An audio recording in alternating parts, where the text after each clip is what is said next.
bibliothécaire. Si vous voulez un peu de surnaturel, vous êtes sur la bonne vidéo. Surtout, n'oubliez pas de vous abonner, cliquez sur la cloche et laissez un petit like sur la vidéo. Ça fait toujours plaisir. Et maintenant, ouvrez bien vos oreilles. Salut! Avant qu'il ne m'arrive ça, je ne croyais pas vraiment au paranormal. Mais depuis, j'ai tellement été traumatisée que j'ai changé d'avis. À l'époque, j'avais 9 ans. Ma sœur était avec un mec qui buvait et elle a fini par le jeter. Donc il a voulu se venger d'elle. Quand on est revenu de vacances, j'ai senti tout de suite que quelque chose n'allait pas dans la maison. Avant même de rentrer, j'ai senti comme si mes pieds étaient cloués au sol. J'avais beau essayer de marcher, je n'y arrivais pas. Ça a fini par passer. Je me suis dirigée à l'étage, dans le salon, pour y découvrir avec ma famille les murs badigeonnés de sang du rôti de cheval que ma mère avait oublié dans le frigo avant de partir. Et le rôti était en plein milieu de la pièce, telle une charogne dévorée par les vers et les mouches. Le sang sur le mur faisait comme des dessins. La maison commençait vraiment à me faire peur.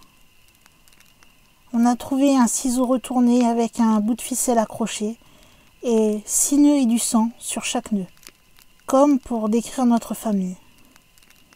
Les bibelots, qui étaient donc des petites statuettes que ma mère avait en décoration, avaient été cassés au niveau des jambes et il y avait du sang sur les cassures. Même ma chambre était remplie de sang.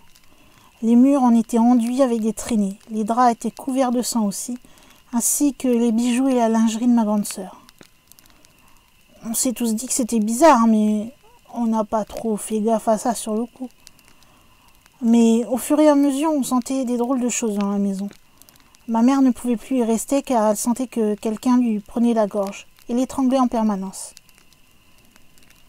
Les sortes de petites statuettes faisaient comme des poupées vaudou, car depuis qu'elles avaient été cassées, ma mère avait toujours mal dans les jambes. Il arrivait aussi que la télé s'allume et s'éteigne toute seule, comme tous les appareils électriques, et les lumières de la maison qu'il fallait toujours aller éteindre. Mon père a même failli être scalpé par une de ces ponceuses dont le disque s'est détaché d'un seul coup. Et il a failli perdre la jambe à cause de sa tronçonneuse qui s'est mise en marche toute seule, comme ça. Et elle a été comme poussée sur sa jambe.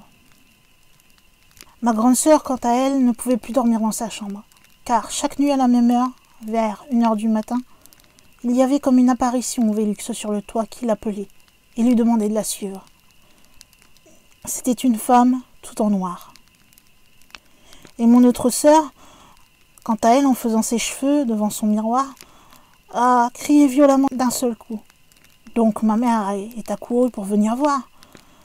Ma sœur avait un regard terrifié et elle a dit à ma mère qu'elle s'était vue dans le miroir, toute décharnée, comme si elle avait vu sa mort. Et moi, dans tout ça, du haut de mes 9 ans, une femme en gris venait me voir le soir, comme si elle me bordait. Au départ, j'avais peur, bien sûr, et je me cachais sous mes draps. Puis, au fil du temps, elle me parut sympathique, donc je ne me cachais plus, et ce jour-là, la femme qui au début avait un regard vide, commença à me regarder, et j'ai vu qu'elle pleurait. J'ai voulu regarder l'heure, donc j'ai pris ma montre, car le réveil s'était arrêté. Et quand je me suis retournée vers elle, il n'y avait plus personne. Elle avait disparu. Et le réveil s'était remis en marche. Après ça, je n'ai pas arrêté de faire des cauchemars. J'avais toujours l'impression qu'on me soufflait dans l'oreille. Et quand je me retournais, il n'y avait personne. Et ça faisait ça à toute ma famille. J'ai été chez ma mamie car je ne pouvais plus rester à la maison. Et j'avais toujours de la fièvre sans qu'on sache pourquoi. Pendant ce temps, ça continuait comme ça à la maison, jusqu'à ce que mon père décide de faire venir un exorciste du Brésil. Il a dit, c'est pas son petit copain qui était en colère après la maison, mais c'est la maison qui est en colère après lui. Et c'est pour ça qu'elle réagit comme ça. Après que l'exorciste ait béni la maison, il n'y eut plus rien de bizarre chez moi. 2 ans après, on a appris que l'ex-petit copain de ma sœur n'avait pas été seul pour faire ça. Et il nous avait ramené un sorcier vaudou du Brésil à la maison. Quelques années plus tard, j'avais 11 ou 12 ans, en rangeant le grenier avec une copine, je suis tombée sur une ancienne poupée. C'était une de mes poupées qui était pleine de trous d'aiguilles et recouverte de sang. Et sur les cheveux, il y avait une photo de l'ancien copain de ma sœur qui était scotché. J'ai voulu prendre la photo. Au départ, il n'y avait rien, même si le mari de ma sœur m'a dit de brûler la photo et la poupée aussi. Vers le soir, j'ai eu mes mains qui ont commencé à vraiment peler très fort. C'était comme si toute ma peau partait. Mes mains étaient comme brûlées et ça grattait. On m'a amené au médecin qui ne savait pas du tout de quoi ça provenait.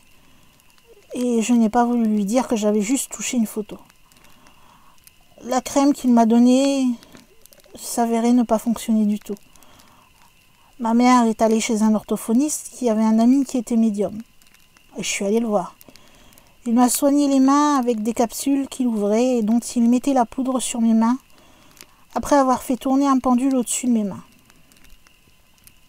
Le pendule tournait vachement vite et il disait que j'avais des mauvaises ondes. Le médium m'a dit aussi d'éviter de participer à des séances de spiritisme, car apparemment, mon âme attire le malin depuis tout ça.